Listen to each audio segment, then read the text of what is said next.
یہ بھی ایک انوکھی فطرت ہے انسان کی جس کو اللہ تعالیٰ نے اس بارے میں بیان فرمایا۔ محبوب آپ نے اس شخص کی طرف نہیں دیکھا جو حضرت ابراہیم سے جھگڑا کر رہا تھا ان کے رب کے بارے میں؟ جھگڑا کیوں کر رہا تھا؟ ان آتاہ اللہ الملک، کیونکہ اللہ نے اسے ملک عطا فرمایا۔ اللہ نے بادشاہی دیا تو وہ اللہ کے معاملے میں جھگڑے کرنے لگ گیا، وہ کہتا ہے میں ہی رب ہوں۔ تو حضرت ابراہیم علیہ السلام نے فرمایا میرا رب تو وہ ہے جو زندہ کرتا اور مارتا ہے۔ تو بیوقوف نے دلیل کیا دی؟ نمرود کہنے لگا میں رب ہوں، تو فرمایا میرا رب وہ ہے جو زندہ کرتا اور مارتا ہے۔ تو کہتا ہے میں بھی زندہ کرتا ہوں مارتا ہوں، دلیل کیا ہے؟ ایک سزائے موت کا قیدی منگایا، اور حضرت ابراہیم علیہ السلام کے سامنے کہنے لگا بھی تمہاری سزا کیا تھی؟ وہ کہنے لگا کل پرسوں پھانسی ہونے والی تھی۔ کہنے لگا جاؤ تم آزاد ہو۔ کہنے لگا دیکھ لو میں نے زندگی دے دی نا، حالانکہ یہ پرسوں مر جاتا۔ اور ایک بے گناہ کو پکڑا، تلوار ماری اور قتل کر دیا۔ کہنے لگا دیکھو میں بھی تو زندگی اور موت دیتا ہوں۔ اب حضرت ابراہیم اس کی اس دلیل پر اعتراض کر سکتے تھے، آپ نے خاص غور کرنا ہے بات پہ۔ اعتراض کر سکتے کہ تو پاگل ہے، زندگی تو یہ ہے نا کہ جس کو تلوار سے مارا اسے اٹھا کے دکھا، یہ اعتراض ہو سکتا تھا۔ لیکن جب کوئی بیوقوفوں جیسی دلیل دے نا، تو علم مناظرہ کا اصول یہ ہے کہ پھر اسے اس کی زبان میں جواب دیا جاتا ہے، پھر اسے پھر اس کو یہ نہیں آپ کہیں گے کہ یہ تو نے کیا کیا۔ اب جس طرح کا منہ ہوگا تھپڑ بھی، یہ بزرگوں کی مثالیں ہیں نا، تو اس نے کہا جی دیکھو میں نے بھی بندہ ایک زندہ کر دیا ایک مار دیا ہے۔ اب یہ اس کی بیوقوفوں جیسی دلیل دی، لیکن چونکہ بندہ ہی بیوقوف تھا تو اس کی اس کو سمجھ نہیں آنی تھی، تو حضرت ابراہیم نے دلیل بدل لی اور آپ فرمانے لگے چلو پھر اگر یہی بات ہے تو میرا رب وہ ہے جو سورج کو مشرق سے نکالتا ہے اور مغرب میں غروب کرتا ہے۔ تو اگر رب ہے نا تو اس طرح کر فاتی بہا من المغرب، تو اسے مغرب سے نکال۔ چل یہ تو نے زندہ مردہ کر کے دکھا دیا نا، تو مغرب سے نکال۔ فبہت الذی کفر، تو کافر پریشان ہو گیا، اس لیے کہ وہاں سے نکال سکتا نہیں تھا۔ تو جب آپ کسی سے گفتگو کرتے ہیں نا تو الجھے نہیں، بات ایسی کریں جس کا کوئی جواب موجود نہ ہو۔ یہاں مفسرین نے ایک بڑی شاندار بات لکھی ہے۔ مفسرین کہتے ہیں کہ اگر وہ یہ کہہ دیتا نا یہاں پہ، کیونکہ بیوقوف تھا نا کہہ نہیں سکا، اگر کہہ دیتا نا کہ مشرق سے تو میں نکالتا ہوں، تو آپ اپنے رب سے کہیں وہ مغرب سے نکالے، تو مفسرین کہتے ہیں اگر حضرت ابراہیم فرما دیتے نا تو رب کریم نے سورج مغرب سے بھی نکال دینا تھا، لیکن فبہت الذی کفر، وہ یہیں پہ نہ رہ گیا۔ یہ اللہ کے بندے ہیں نا۔ امام اعظم ابو حنیفہ رحمت اللہ علیہ کے سامنے ایک دہری آ گیا، وہ کہتا تھا کہ ساری مخلوق خود بخود بنی ہے۔ تو امام صاحب نے بھی علم مناظرہ کے ساتھ اس کے ساتھ گفتگو کی، وہ کہنے لگا جی خود بن گیا سارا کچھ۔ تو امام صاحب کہنے لگے چل چھوڑ، کل بات کریں گے تیرے ساتھ۔ وہ کل دوبارہ آیا تو امام اعظم دریا کے کنارے کھڑے تھے، کہنے لگا امام صاحب بڑے پریشان کھڑے ہو؟ تو آپ فرمانے لگے پریشان اس لیے ہوں کہ میں نے عجیب ہی نظارہ دیکھا ہے، ابھی ابھی ایک درخت خود بخود کٹا ہے اور خود بخود اس کے تختے بن گئے، خود بخود رندہ چلا ہے، خود بخود کشتی بن گئی ہے، خود بخود دریا میں اتری ہے، اور خود بخود کچھ بندوں کو ادھر لے کے آنے لگ گئی ہے، کچھ کو یہاں سے ادھر لے کے جانے لگ گئی ہے، سارا کچھ خود۔ وہ کہنے لگا حضور سیانے بیانے بندے ہیں، کبھی کشتی بھی خود بخود بنی ہے، کبھی بندے خود بخود ادھر سے ادھر بھی گئے ہیں۔ آپ فرمانے لگے کشتی خود بخود نہیں بن سکتی تو اتنی بڑی کائنات خود بخود کیسے بن گئی؟ اور اگر بندے ادھر سے ادھر خود بخود نہیں آ سکتے تو بتا یہ سورج اور چاند خود بخود ادھر سے ادھر کیسے روز چلے جاتے ہیں؟ تھوڑی دیر چپ رہا، پھر آ کے امام اعظم کے ہاتھ چومے اور کہنے لگا آپ نے تو کمال کر دیا، میرا ذہن صاف ہو گیا، مجھے کلمہ پڑھائے، میں بھی مدینے والے محبوب کا غلام بن جاتا ہوں۔ تو پکی دلیلوں کے ساتھ گفتگو کرتا ہے قرآن پاک، پکی دلیلیں۔ یہ آیت سبق یہ دیتی ہے کہ آپ کسی سے بات کریں تو اب چونکہ سپارہ لمبا ہے بات رہ نہ جائے، پر یہ مضمون اتنا شاندار ہے کہ میرا یہاں رکنے کو دل کرتا ہے۔ وہ ہمارا نظریہ یہ ہے کہ امام کے پیچھے سورۃ فاتحہ نہیں پڑھنی، اگرچہ جو پڑھتے ہیں اس پر کوئی سخت فتویٰ نہیں ہم دیتے، بعض آئمہ پڑھتے ہیں، لیکن سمجھانے کے لیے امام اعظم ابو حنیفہ رحمۃ اللہ علیہ کی رائے ہے کہ امام کے پیچھے سورۃ فاتحہ نہیں پڑھنی. ہمارے پاس دلیل ہے, قرآن کہتا ہے جب قرآن پڑھا جائے تو خاموشی سے سنو, اور حضور کا فرمان موجود ہے مصنف ابن ابی شیبہ میں کہ امام کی قرات ہی مقتدی کی قرات ہے. بزرگ کہتے ہیں کہ دلیل اس طرح کی دو کہ سامنے والے کے ذہن تک بات پوری اتر جائے, آپ اسے سمجھا پائیں. امام صاحب نے جب یہ بات ارشاد فرمائی تو کچھ لوگ آپ سے مناظرہ کرنے آ گئے. 15-20 لوگ تھے. ایک ادھر سے بولتا پڑھنی چاہیے سورت امام کے پیچھے, ایک ادھر سے بولتا پڑھنی چاہیے, ایک ادھر سے بولتا. تو امام اعظم ابو حنیفہ فرمانے لگے تم سارے پڑھے لکھے لوگ ہو, یہ گفتگو کا طریقہ ہے؟ اس طرح بات کرتے ہیں کسی کے سامنے؟ میں اکیلا ہوں اور تم 15 لوگ ہو, کوئی ادھر سے بولتا ہے کوئی ادھر سے بولتا ہے, طریقہ کرو کوئی بات کا. وہ چپ کر گئے, کہنے لگے ویسے ٹھیک تو ہے, ہم تو غیر مہذب ہو گئے. تو امام صاحب کہنے لگے ایک بندے کو منتخب کرو, وہ میرے سامنے آئے. انہوں نے ایک بندہ منتخب کر لیا. وہ کہنے لگا جناب یہ ہمارا نمائندہ ہے, یہ اگر جیت گیا تو ہم سارے جیت گئے, یہ اگر ہار گیا تو ہم سارے. تو امام صاحب کہنے لگے کیوں منتخب کیا؟ کہنے لگے جی سارے بولیں گے تو سمجھ نہ آئے گی کوئی کیا کہہ رہا ہے, کوئی کیا کہہ رہا ہے, کوئی کہاں ہے کوئی کہاں ہے. تو امام صاحب کہنے لگے میرا بھی مسئلہ یہی ہے, ایک الحمدللہ رب العالمین پہ ہے اور دوسرا صراط الذین انعمت علیہم پہ ہے. تو میں بھی کہہ رہا ہوں کہ جو امام آگے لگا لیا نا اس پر اعتبار کرو, اس پر اعتبار کرو. تو دلیل وہ دیں کہ جو دلیل سامنے والے کے ذہن میں اتر جائے. چلیں جی تھوڑا آگے چلتے ہیں. اللہ کریم نے نا آگے ایک اور مثال بیان کی. یہ جو بہت سارے لوگوں کے دلوں میں خیال آتا ہے نا, قبروں میں جائیں گے ہڈیاں گل جائیں گی سڑ جائیں گی تو کیسے اٹھیں گے. تو اسی پارے کی آیت نمبر 259 میں اللہ تعالیٰ نے ہمارا وہ مسئلہ بھی حل کیا اور 2 واقعات تفصیل کے ساتھ تیسرے پارے میں بیان فرمائے. اللہ کریم فرماتے ہیں کہ کیا آپ نے اس شخص کو نہیں دیکھا کہ جو ایک ایسی بستی پر سے گزرا, وَهِيَ خَاوِيَةٌ عَلَىٰ عُرُوشِهَا, جو اپنی چھتوں کے بل گری پڑی تھی, یعنی بستی تباہ ہو گئی تھی. وہ آدمی وہاں سے گزرا, وہ حضرت عزیر علیہ السلام تھے. بہت سارے مفسرین کے نزدیک بعض نے یہ لکھا ہے کہ چونکہ یہاں اللہ نے کسی کا ذکر نہیں کیا تو ہم بھی کسی کو مخصوص نہیں کرتے, لیکن کثیر کی تعداد یہ ہے کہ حضرت عزیر تھے. آپ گزرے ایک بستی میں تو آپ نے دیکھا کہ وہ بستی تباہ حال ہو گئی ہے اور زمین پلٹ دی گئی ہے, چھتوں کے اوپر لوگ مرے ہوئے پڑے ہیں. تو آپ کے دل میں خیال آیا کہ یا اللہ تو انہیں کیسے زندہ کرے گا بعد موتہا, مرنے کے بعد. خیال آیا, اللہ کریم نے نا انہی پہ موت طاری کر دی, حضرت عزیر علیہ السلام پہ. ان کے پاس تھوڑا سا کھانا تھا, ایک گدھا تھا, درخت کے نیچے لیٹ گئے, گدھے کو باندھ کے اللہ تعالیٰ نے ان پر نیند طاری کی اور وہ 100 سال تک سوتے ہی رہے. وہ بے آباد بستی آباد ہو گئی, وہاں شہر آباد ہو گیا, دنیا آباد ہو گئی, زمانہ آباد ہو گیا. آپ جب سوئے تو آپ کی عمر مبارک 40 سال تھی. 100 سال کے بعد اٹھے, ثم بعثا, جب اٹھے, قال کم لبثت, اللہ نے فرمایا کتنی دیر سوئے؟ قال لبثت یومن او بعد یوم, کہنے لگے یا ایک دن سویا ہوں یا دن کا تھوڑا سا حصہ. تو رب کریم نے فرمایا نہیں, آپ تو 100 سال تک سوئے رہے. فرمایا وہ دیکھو ذرا گدھے کی طرف, وہ گدھا جو تھا نا ان کا وہ گل سڑ گیا, ہڈیاں بکھر گئیں, اور وہ جو کھانا تھا نا پھل تھے, شربت تھا, سالن تھا, اس کا حال یہ ہے کہ لم یتسنہ, وہ باسی بھی نہیں ہوا. یہ ہے میرے رب کی قدرت.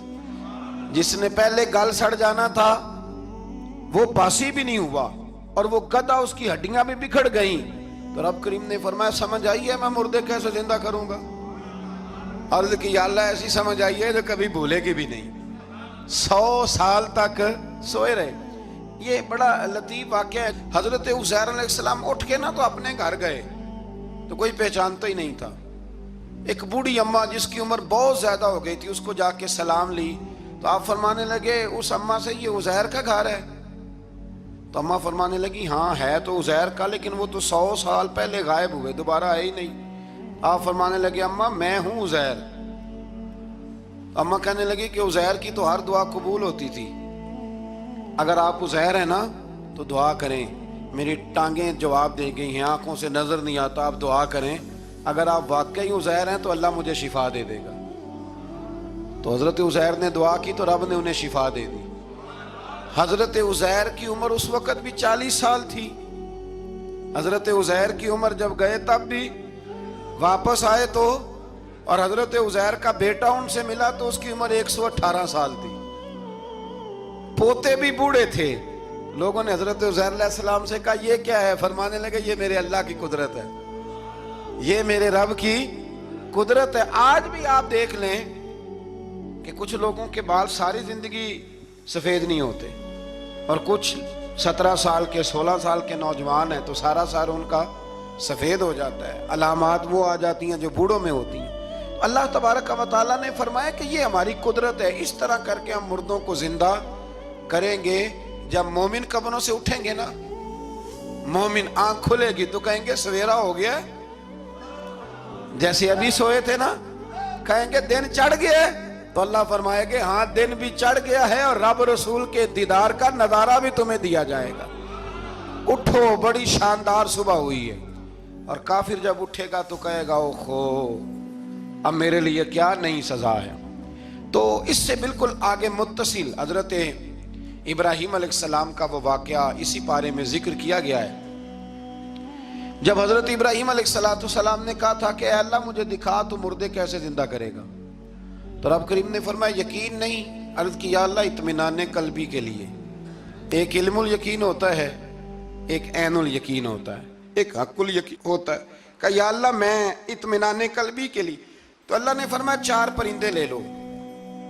حضرت ابراہیم علیہ السلام نے 4 پرندے لیے. کچھ نے لکھا ہے کوا تھا, مور تھا, مرغی تھی, کبوتر تھا, مختلف نام آئے. وہ 4 پرندے لیے, پھر ان کو ذبح کیا, پھر ان کا قیمہ بنایا, پھر گوشت ایک دوسرے میں مکس کیا, پھر 4 مختلف پہاڑیوں پہ رکھا. اللہ نے فرمایا مکس ہو گئے نا آپس میں, اب تم آواز دو.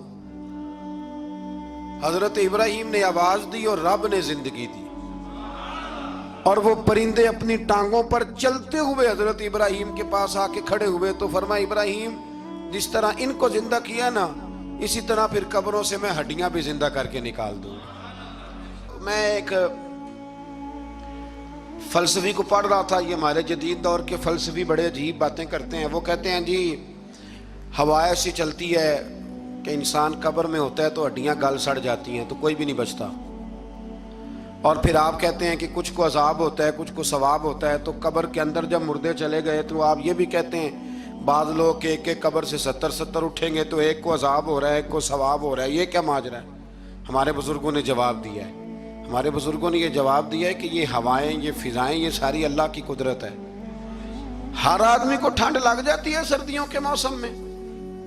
میں نے کچھ ایسے بندے دیکھے ہیں, بلکہ کوئی مجھے کہے گا تو میں دکھا دوں گا, ساری سردیاں سویٹر نہیں پہنتے, پھر فوت ہو جاتے ہیں. اور کئیوں نے 6 پہنے ہوتے ہیں, پھر بھی دانت کے ساتھ دانت بج رہا ہوتا ہے. وہ کہتے ہیں توبہ توبہ بڑی ٹھنڈ ہے. یہ بھائی آب و ہوا ایک ہی ہے, لیکن وجود کے اثر قبول کرنے کے معاملات بھی اور ہی ہیں. یہی معاملہ قبر میں ہوگا.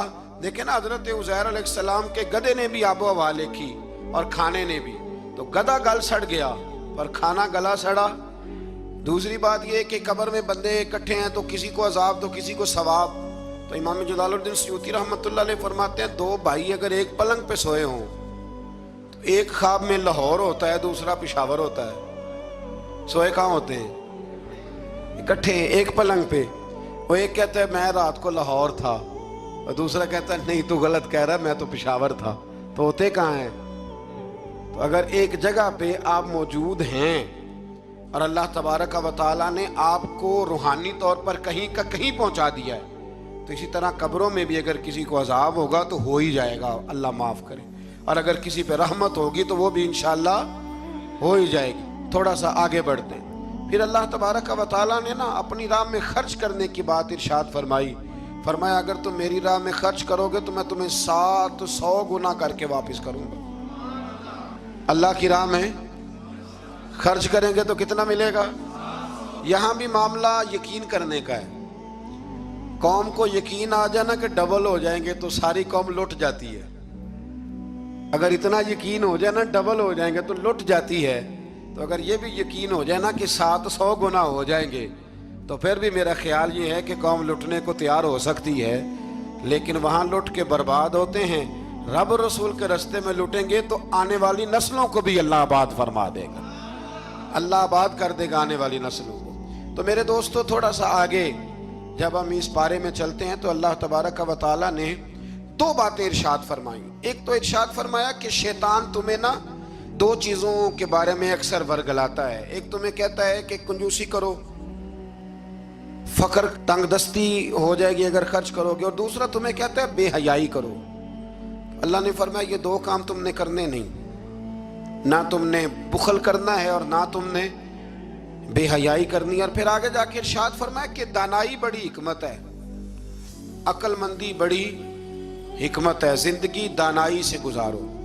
یؤتی الحکمت من یشاء، اللہ جسے چاہتا ہے حکمت عطا کرتا ہے۔ ومن یؤت الحکمت فقد اوتی خیرا کثیرا، اور جسے اللہ نے دانائی دی نا عقل، اللہ فرماتا ہے اسے ہم نے خیر کثیر عطا کی۔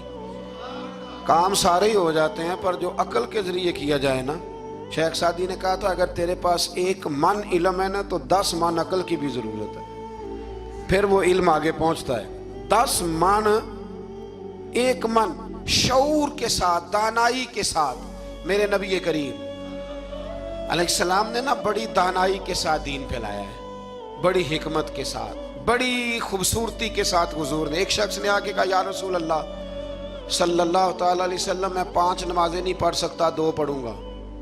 تو صحابہ کہتے ہیں ہمارے دل میں خیال آیا کیسے اجازت ملے گی، نماز تو فرض عین ہے، ہر نماز کی ہر رکعت کا ہر سجدہ فرض ہے، اور یہ پوری 3 نمازوں کی چھٹی مانگ رہا ہے۔ لیکن حضور نے حکمت سے دین پھیلایا، دانائی سے۔ مسند امام احمد بن حنبل میں موجود ہے، حضور نے فرمایا اگر 2 نمازیں پڑھو گے 3 نہ پڑھو گے تو کلمہ تو پڑھ لو گے نا دل سے۔ حضور پڑھ لوں گا، فرمایا چل تو 2 ہی پڑھ لینا، کلمہ پڑھ صحیح۔ حضرت ابو ہریرہ کہتے ہیں اس نے 3 نمازوں کی چھٹی کی شرط پر کلمہ پڑھا، ابھی پورا ہفتہ نہیں ہوا تھا کہ اس نے 5 نمازیں کیا تہجد بھی شروع کر دی۔ اس شخص نے پھر اشراق اور چاشت بھی پڑھی، وہ ساری رات مصلی پہ بھی بیٹھا۔ لہٰذا دانائی کے ساتھ، گھر بھی آپ کا حکمت سے چلے گا، دانائی سے چلے گا، دکان بھی آپ کی حکمت اور دانائی سے چلے گی۔ تو مسلمان اس کو نہیں کہتے جو جذباتی ہو جائے، جو فٹافٹ مرانے پہ اتر آئے، اس کو کہتے ہیں جو بڑی دانائی کے ساتھ، حکمت کے ساتھ چیزوں کو لے کے آگے بڑھتا ہے۔ پھر اللہ تبارک و تعالیٰ نے نا 5ویں سے 6ٹے رکوع میں سود کی حرمت بیان کی، اور اللہ کریم نے فرمایا کہ یہ جو لوگ کہتے ہیں نا کہ سود بھی تجارت کی طرح ہی ہے، یہ بھی تو کاروبار ہی ہے، فرمایا قیامت کے دن یہ اس طرح کھڑے کیے جائیں گے جس طرح کسی کو شیطان چھو لینا، شیطان چھوتا ہے تو وہ آدمی یوں ہو جاتا ہے جیسے پاگل ہو گیا ہے۔ تو ان لوگوں کو جو سود اور کاروبار کو ایک کہتے ہیں، انہیں بھی قیامت میں پاگلوں کی طرح کھڑا کیا جائے گا۔ اور پھر اللہ تعالیٰ نے حکم دیا، فرمایا سود چھوڑ دو جو باقی رہ گیا ہے، اس سے جان چھڑا لو، اور اگر تم نے ایسا نہ کیا فَإِن لَمْ تَفْعَلُوا، اگر تم نے ایسا نہ کیا فَأْذَنُوا بِحَرْبٍ مِّنَ اللَّهِ وَرَسُولِهِ، پھر اللہ اور اس کے رسول سے جنگ کرنے کے لیے تیار ہو جائے۔ طویل ترین آیت قرآن مجید کی، آیت نمبر 282، اس میں اللہ تعالیٰ نے فرمایا جب بھی تم نے لین دین کرنا ہے اسے لکھنا ہے۔ ایک لفظ سے نا مجھے تو کئی دفعہ چڑی ہو جاتی ہے، وہ لفظ ہے کہ مجھے اعتبار ہے۔ میں کہتا ہوں کہ وہ والدین بڑے ظالم ہیں جو کہتے ہیں مجھے جوان بچی اکیلی کالج جاتی ہے تو مجھے اعتبار ہے، جوان بچے کو 10-20 ہزار روپیہ جیب میں ڈال کے گلی میں بھیج دیتے ہیں اور کہتے ہیں مجھے اعتبار ہے۔ اسی طرح وہ لوگ بھی بڑے ظلم کرتے ہیں جو اپنے بھائی کے ساتھ لین دین کرتے ہیں، تحریر نہیں کرتے اور کہتے ہیں مجھے اعتبار ہے۔ اللہ کو بھی تو اعتبار ہے نا اپنے بندوں پہ، تو رب فرماتا ہے میرے بندو جب لین دین کرو تو اسے لکھ لو، یہ قرآن کا حکم ہے، یہ میرے رسول کی سنت ہے، یہ میرے نبی کا طریقہ ہے۔ جب بھی لین دین کریں اسے تحریر کریں، اسے طے کریں، اچھے طریقے سے نوٹ کریں، تاکہ وہ کسی جگہ پہ جا کے بھی کوئی معاملہ بھی کمزوری کا باعث نہ بنے۔ تو اس آیہ کریمہ میں اللہ کریم نے یہ بھی ارشاد فرمایا کہ للہ ما فی السماوات و ما فی الارض، آگے جا کے فرمایا کہ زمین آسمان میں جو کچھ بھی ہے ان سب کا مالک اللہ ہے, ہمیں اللہ نے جو کچھ دیا نا وہ استعمال کرنے کے لیے دیا ہے. اگر ہم مالک ہوتے تو قیامت میں حساب نہ دیتے. مالکوں نے کبھی حساب نہیں دیا, حساب تو منشی دیتے ہیں. اللہ نے ہمیں استعمال کرنے کے لیے چیزیں دی ہیں, اس لیے اللہ فرماتا ہے ثم لتسألن یومئذ عن النعیم. قیامت میں نا میں تم سے ایک ایک نعمت کے بارے میں سوال کروں گا. تو یہ ساری امانتیں ہیں اللہ کی. جتنا کچھ ہمارے پاس ہے, وہ کوئی بھی صلاحیت ہو, کوئی بھی قوت ہو, تو اس کو صحیح صحیح استعمال کریں امانت کو. پھر میرے عزیز, اللہ تبارک و تعالیٰ نے نا اس سورہ مبارکہ کے آخر میں ہمیں ایک دعا سکھائی ہے. وہ بڑی شاندار دعا ہے. ہر چیز طلب کرتی ہے کہ اس کو پڑھا جائے, دیکھا جائے, پر اس دعا کے آخری لفظ یہ ہیں واعف عنا, اللہ ہم سے درگزر فرما. اور آخری لفظ یہ ہیں کہ واغفر لنا, اللہ ہمیں بخش دے. وارحمنا, اور اللہ ہم پہ رحم فرما, اس لیے کہ انت مولانا, تو ہی ہمارا مددگار ہے. فانصرنا علی القوم الکافرین, اللہ کافروں کے مقابلے ہمیں ہماری مدد فرما. تو پھر آگے سورہ آل عمران شروع ہوتی ہے. سورہ آل عمران کے بالکل ابتدا میں اللہ کریم نے فرمایا کہ قرآن پاک میں 2 قسم کی آیات ہیں. کچھ آیات بالکل واضح ہیں اور کچھ آیات ایسی ہیں کہ جو متشابہ ہیں, جن کو سمجھنے کی ضرورت ہے. تو فرمایا جن کے دلوں میں کجی ہے نا, کھوٹ ہے, وہ متشابہ آیات کے پیچھے جاتے ہیں. کچھ آیات بالکل واضح ہیں, کچھ کو سمجھنے کی ضرورت. تو 2 لوگ قرآن پڑھ پڑھ کے فساد برپا کرتے ہیں. یہ وہ لوگ ہیں جو متشابہات کے پیچھے لگتے ہیں, واضح آیات کی طرف نہیں جاتے. ہمارے زمانے میں بھی ہم دیکھتے ہیں کہ قوم یہ جو واضح آیات ہیں ان پر عمل نہیں کرتی, بلکہ کچھ ایسی آیات, کچھ ایسی باتیں جن کو بڑی گہرائی اور گہرائی سے سمجھنے کی ضرورت ہے وہ لے کے آ جاتی ہے. کہتے ہیں یہ فلسفہ بیان کریں. تو میں کہا کرتا ہوں جو سیدھی سیدھی چیزیں ہیں پہلے ان پہ عمل کر لو نا. نمازیں 5 فرض ہیں, وہ پہلے پڑھو نا. ماں باپ کی خدمت فرض ہے, وہ کرو. حق سچ بولو, حلال روزی کھاؤ, جو ہے وہ دیانتداری کا مظاہرہ کرو. تو یہ کام کرو نا. پھر آگے فلسفے میں بھی چلے جائیں گے, پھر منطق کی باتیں بھی چھیڑ لیں گے. تو جو واضح چیزیں ان پر تو عمل کر لیں. وہ باریکیوں میں جانا, پہیلیاں جو ہے وہ بجھانا اور بڑی بڑی عجیب باتیں کرنا, ان سے نکلیں. اللہ تبارک و تعالی ہمیں سمجھنے کی توفیق عطا کرے.